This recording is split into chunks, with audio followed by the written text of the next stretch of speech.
Hello, Sagittarius. Welcome to the Plaid Sheep Oracle.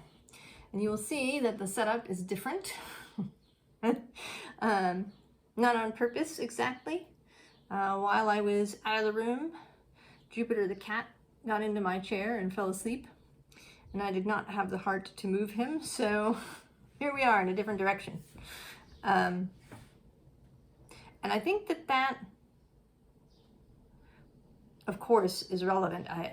All things that happen kind of in the reading space, and sometimes, even during the day, and conversations that I have, things that I hear or see will have relevance.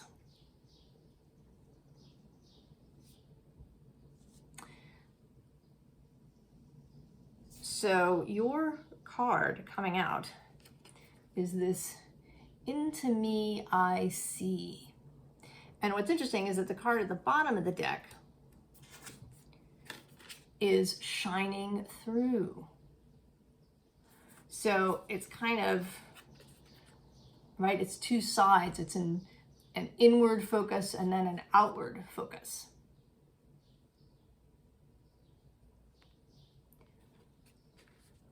Of first examining something and then allowing it to shine out. And actually below the shine through is the call of the muse. And then the bottom of the deck is a tall tale. Just sort of keep that in mind, because that's going to come up again later.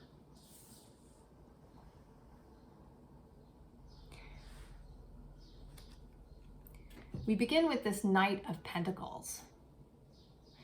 And in the arrangement on the desk, he's got his pentacle there, and it seems like he's waiting for this chariot to arrive to take him somewhere. He's been waiting for a long time. It seems like he is, right? He's someone who can wait. Certainly the Knight of Pentacles is patient. But even he may be feeling a little impatient. Right below him is the Queen of Swords. And I think she can be patient too in the planning stages of something. But then when the moment comes to act, she doesn't hesitate. And her actions are mental actions, yeah. She doesn't perhaps hesitate to say what she knows is right. She doesn't hesitate to remove that which she doesn't want or need. And it may be that, she's been off to the side tapping her foot as the knight has been waiting for this chariot.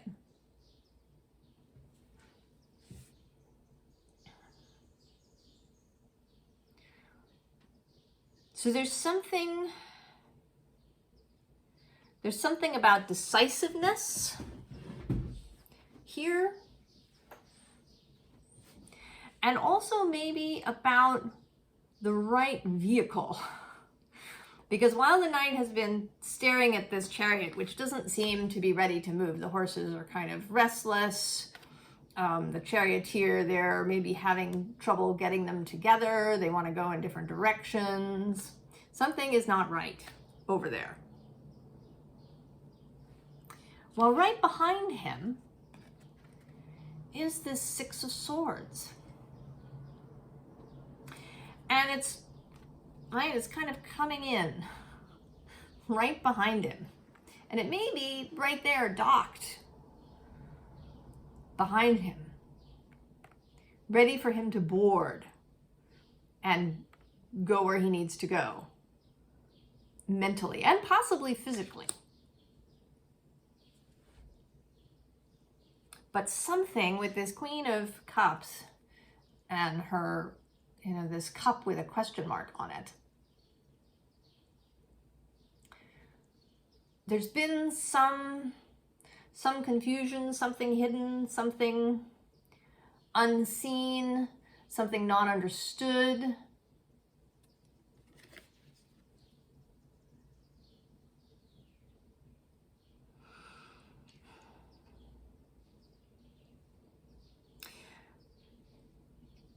And it's interesting, right? There's this star in the Chariot card. And then there's a star on the cup.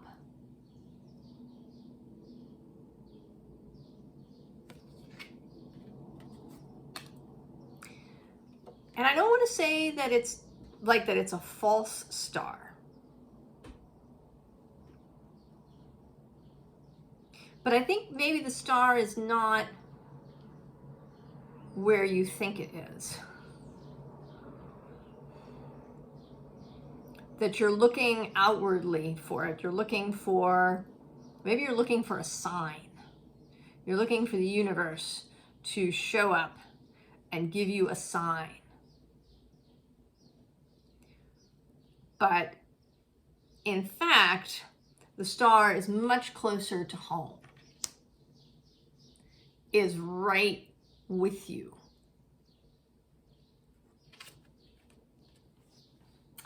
And with this Four of Cups elephant, right, standing on these cups,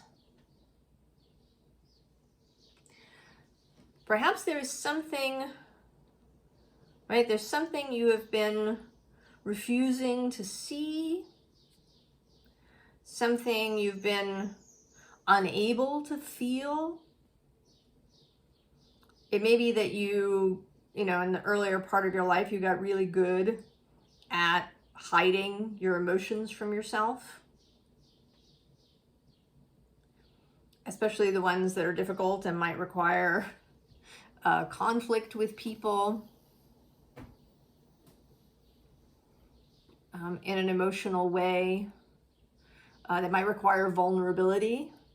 I think the fire signs can have a little difficulty with vulnerability, with exposing, sometimes even exposing feelings to themselves. Because it's a lot easier to hide feelings from other people if you're also hiding them from yourself. So in this space, there's some guidance, actually, right? Our emotions are our guidance. That something has been trying to get through to you. You've been staring at this one thing, waiting for it to come, or perhaps waiting for a sign from the universe that it is arriving, that it's on its way.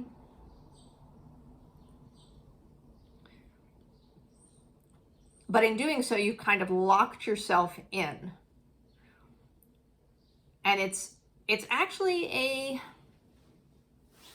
right, it's a submissive position. It's, you know, you don't have a lot of control if you're waiting, right? You're waiting for a sign. And then we have this Five of Cups with the bird released, broken out, seen.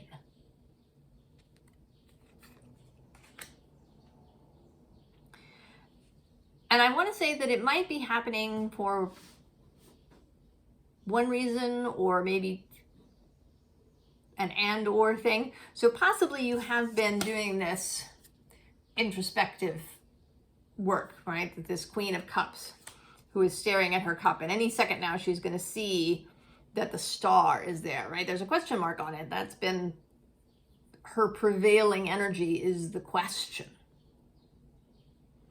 And believe me, I get that totally, right? You want the answer, so you're thinking about the question. But the answer is right there. You just may not be able to see it. So either it is possible that you have been doing this introspective work,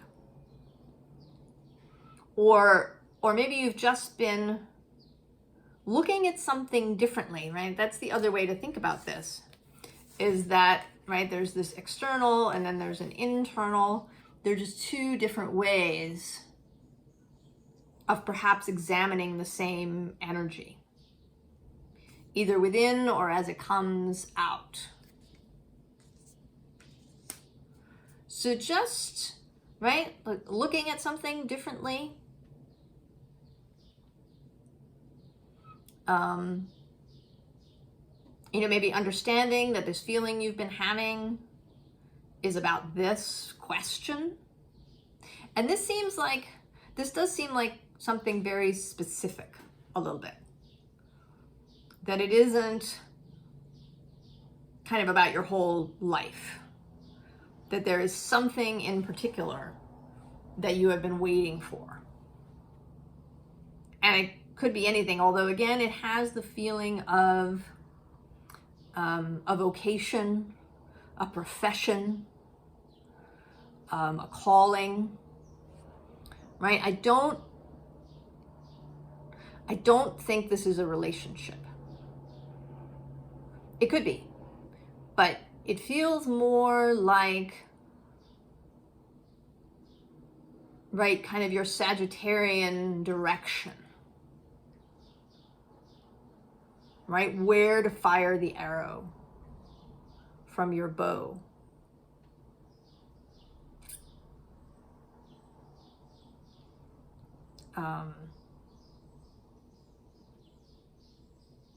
What is it, right? What is it that comes next? How do you get to this, right, to this profession, this vocation? How do you know what it is?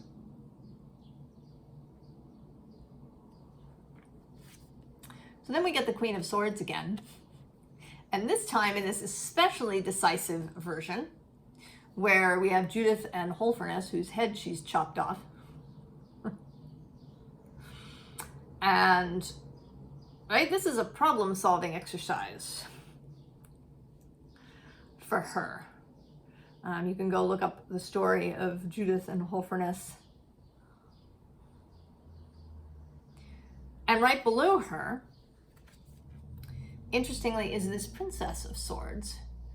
And the Princess of Swords seems to be having difficulty. There's a kind of defensive posture. She's leaning back, her sword is up. And what she seems to be defending herself from in this pile is the sun. Clarity. So it may be that you have been avoiding the answer. Because at the bottom of the deck is change. Now, in theory, Sagittarius, immutable fire sign, ready to move at any moment, that change should come easily. But I don't think that's always true. I mean, first of all, Sagittarius is not your only energy. You have other stuff going on in your chart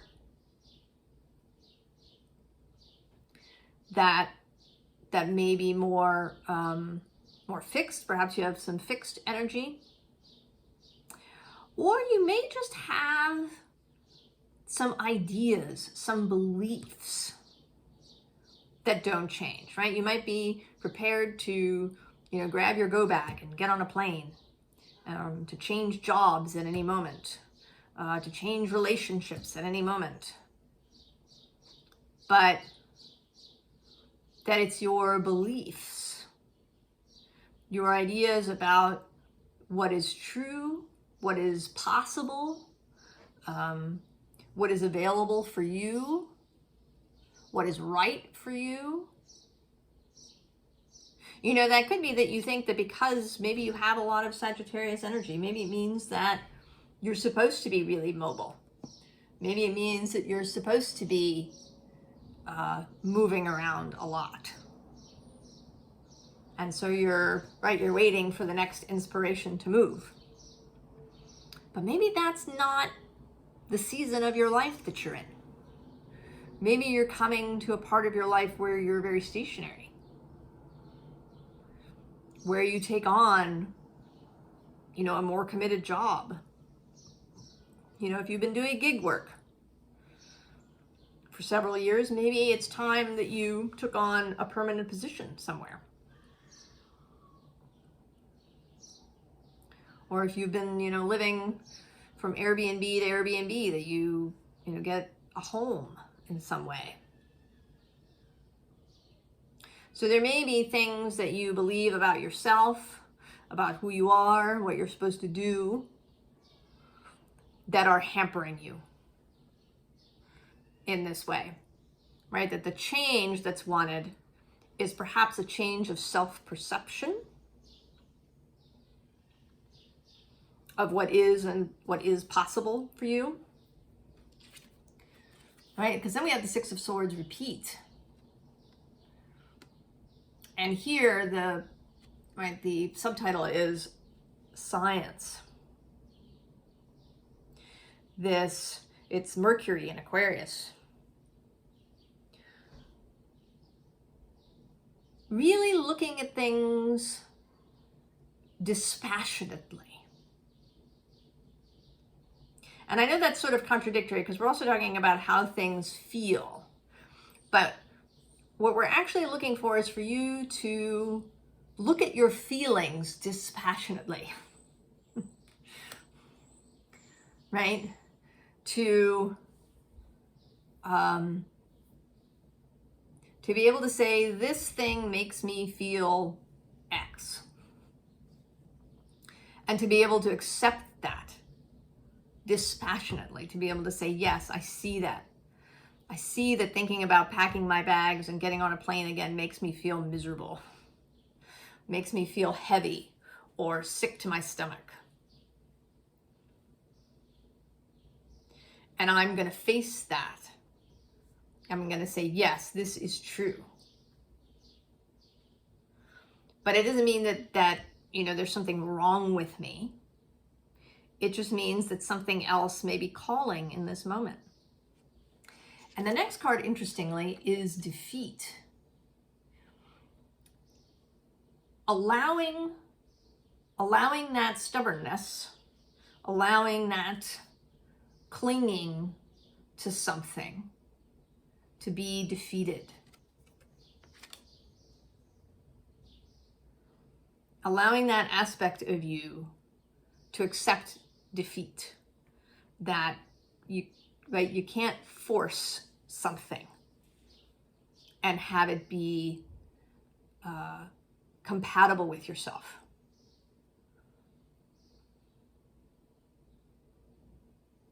Right? It's like staying in a relationship with somebody that you really don't like. People do it, but it's not a success. They feel miserable. And probably the person they're with feels miserable, though they may not know why. And then we have the Four of Wands, which says completion. Allowing the previous season of your life to be complete. Allowing a change to be complete. Because that's a thing I think that maybe mutable signs can get caught in, right? Fixed signs can get caught in keeping the status quo, or, whatever it is.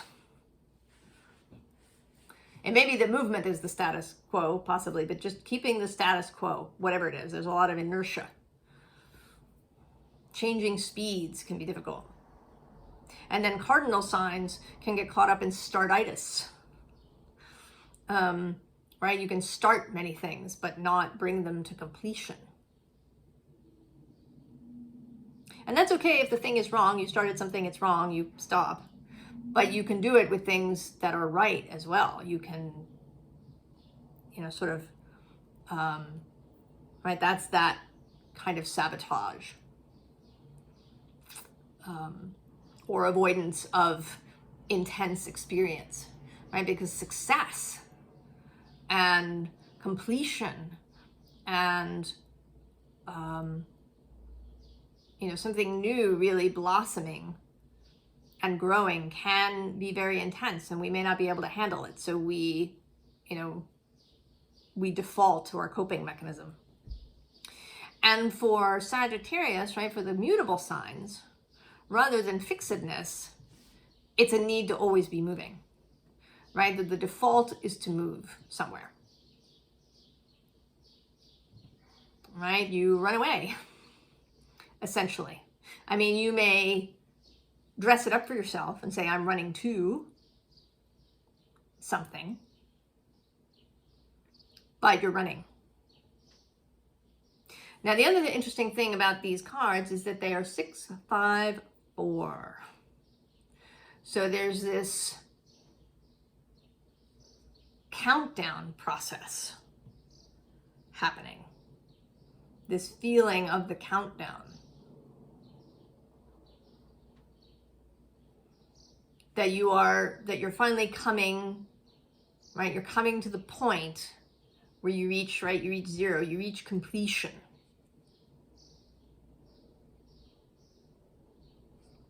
And then a new phase can begin.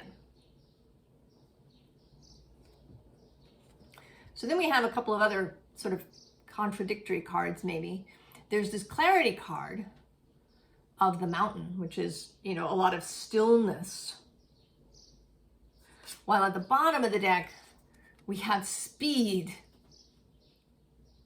movement. So this may be, it may be that you're finding it difficult, that this, right, this need for speed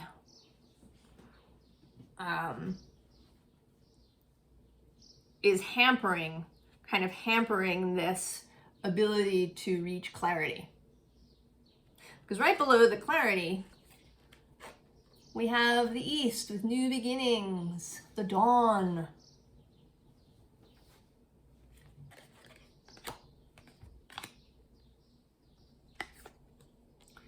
So we have this richness card, which today is coming out as just a lot. Something else that you may do is to fill your days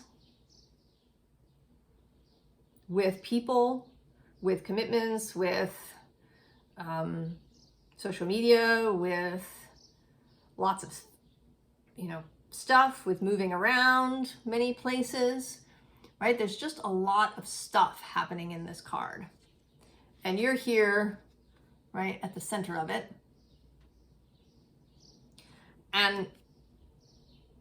But you can't see. There's a lot of distraction, a lot of movement. If you give yourself a lot of things to do, there's no time to be sad. People will often say that. You see that in TV shows, right? Somebody, especially cop shows. Somebody has gone through a bereavement. They've lost a partner or a spouse. And, of course, they're given time to go home, but they show up. I have to work, they say. I can't sit at home and stare at the four walls. I have to work. Very sort of mutable and to some extent cardinal energy. An unwillingness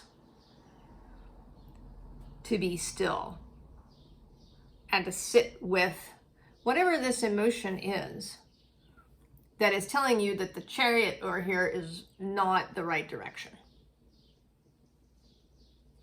And so we have solitariness in the desert,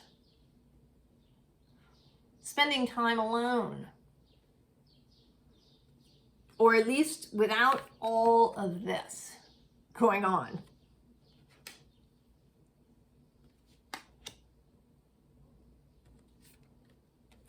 And then there's the cleansing storms.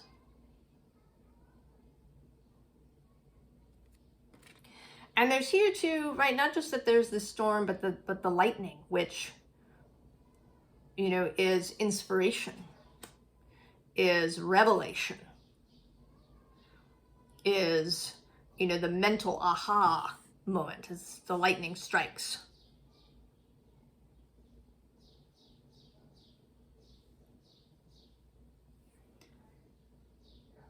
You know, what is it? What is it that you really want to be doing?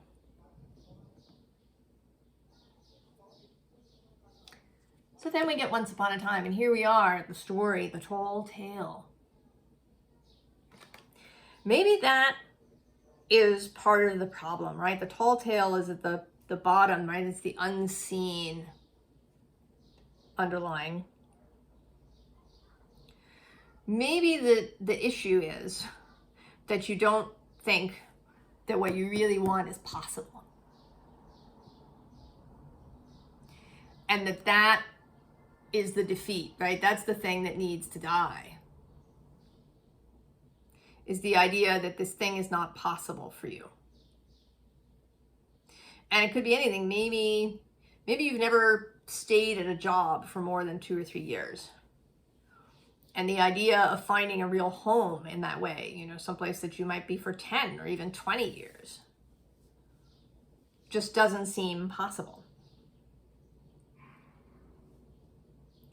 Or that you've tried a dozen different jobs and you've just never found the thing that really grabs you and holds you. So it can't happen. What is the story that you're telling? The bottom of the deck is ghosts. And that's anything, right? Anything that haunts you. Anything that clings to you. You know, I sort of have just seen this image of somebody walking through a graveyard and, you know, these sort of skeletal hands poking up out of graves, trying to grab them by the ankle.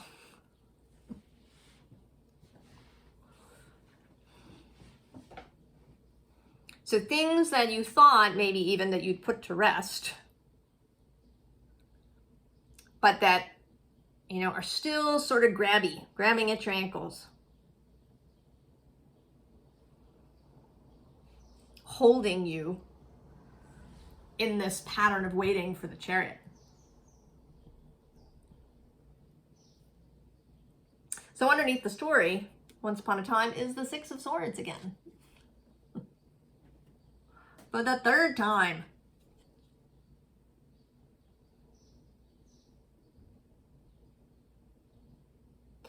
And this is it's a very gentle Six of Swords. You're, you know, here you are, you're kind of asleep, you're dreaming. And maybe that's part of it. Maybe you've been trying too hard. You know, perhaps that's this part of, you know, looking for a sign. Right? This is, you know, I've felt in myself, I've had this idea about getting this long-term job, and it feels really good to me, but I'm just looking for a sign to know that it's the right thing.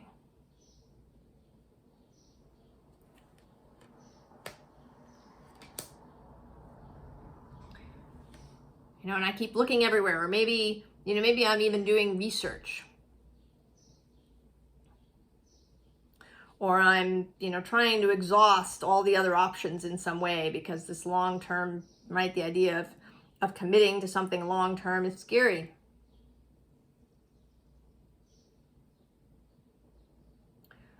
So I'm trying really hard. I'm efforting in some way, however that is for you. So we have the fledgling. Just fall in the hole. Just fall in the hole. You know, I think this is where you actually kind of want to harness that mutable fire energy.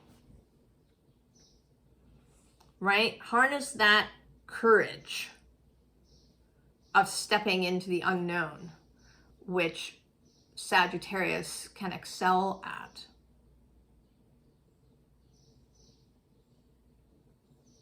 You know, maybe even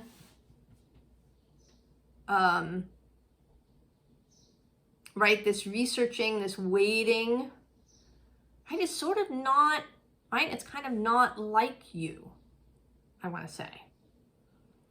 But maybe because this thing, right, the real star, is so different from anything else you've ever done, you're avoiding it. Right? It's so different from anything you've ever done. And so your usual method of, you know, kind of riding in on your horse feels frightening. So you're doing all these things, this waiting. I mean, actually, the Knight of Pentacles is Virgo, a fellow mutable sign. But Earth sign.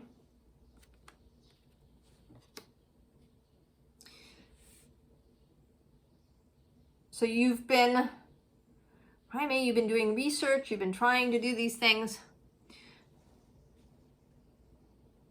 And so the advice really, I mean, even before we get to the advice, is right to let it go, to just drop.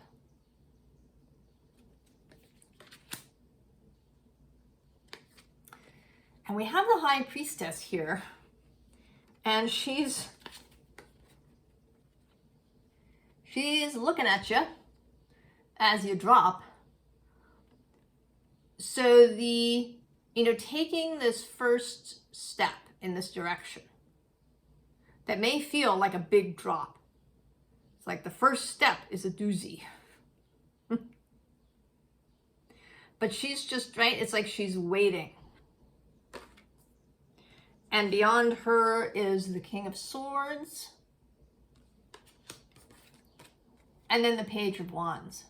So all of this, right, connection to intuition, mental clarity and decisiveness and authority, a new sense of adventure, a new learning, a new excitement, are all waiting for you to take that first step, even though it's a doozy, to drop, right, to let go of your hold and drop.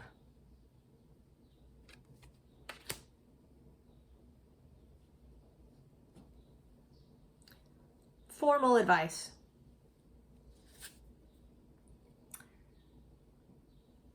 Ace, Five of Pentacles. Right? This feeling that you might be having of not knowing what to do, of maybe feeling isolated, of perhaps not feeling like yourself. I think that the Five of Pentacles can be that sometimes. That you've kind of, right, you've separated yourself from your own inner guidance, from your own soul. You have isolated yourself from your own soul. And then the bottom of the deck is the Five of Swords. Right here, he's getting a migraine. He's been thinking about things up one side and down the other. It's going around and around in his head. It's just painful. And next to both of these two cards, we have two aces. The Ace of Wands and the Ace of Cups. The wands on the top and the cups on the bottom. So this whole newness, right, is waiting. And actually, I'm seeing now, here at the top under the Ace of Wands, we have the Two of Swords, right, making a choice. And then we have the Four of Pentacles, which can be, you know, sitting on your spot for too long. And then right below these two cards, that might be difficulty, we have the Ace of Pentacles, third ace. And then the High Priestess. Now the Ace of Swords, interestingly, isn't here. And I think that's because you already know. We had all these swords earlier. This, right, the 6, the 5 of Swords, the Queen of Swords twice, the King of Swords. We've had all these swords. I think you know what it is. I think you know exactly what this ship is that's coming up behind you. You can feel it, right? Like the hairs on the back of your neck. Maybe it's stalking you. You have a hard time thinking about other things, so maybe that's, right, the reason for distracting yourself. That it's, right, it's this crazy idea. How could I possibly do that? It's like nothing I've done before. Doesn't make sense. So we don't need the Ace of Swords. You already have it.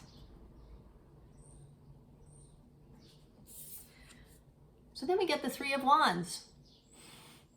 But interestingly, you know, she's not moving, right? The Three of Wands often is a still card, although it's a card, you know, nominally of action, right? Of taking action on a dream. But, right, she's waiting, right? Is she going to wait for the wave? For the perfect wave? Or is she just going to go? Is she going to paddle out?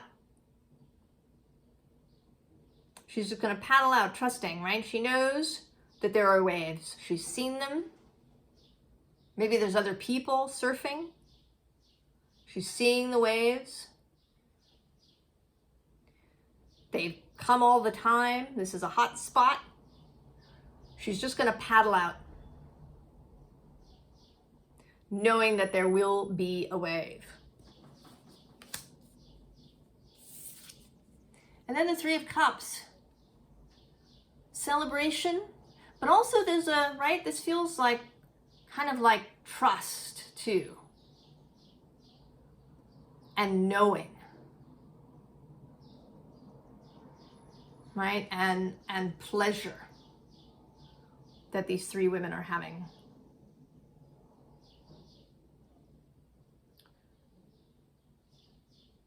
So celebrate. Allow yourself to feel pleasure. Allow yourself to be excited about this new thing, even if it's scary. And then there's the Nine of Pentacles. Confidence, mastery of the physical realm, a Virgo card, the 8, 9, and 10 of Pentacles or Virgo.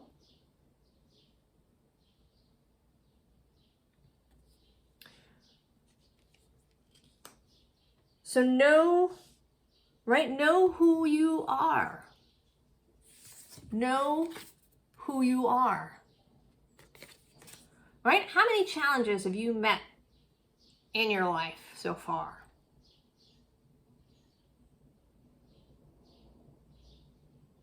Right? This is a sense of, right, of you separating from yourself. Separating from knowing who you are. That you can absolutely turn around and get on this boat and go. That you can release this bird of happiness about this new thing that has seemed out of reach or inappropriate even. Right? There might be a bit of that. What will people say?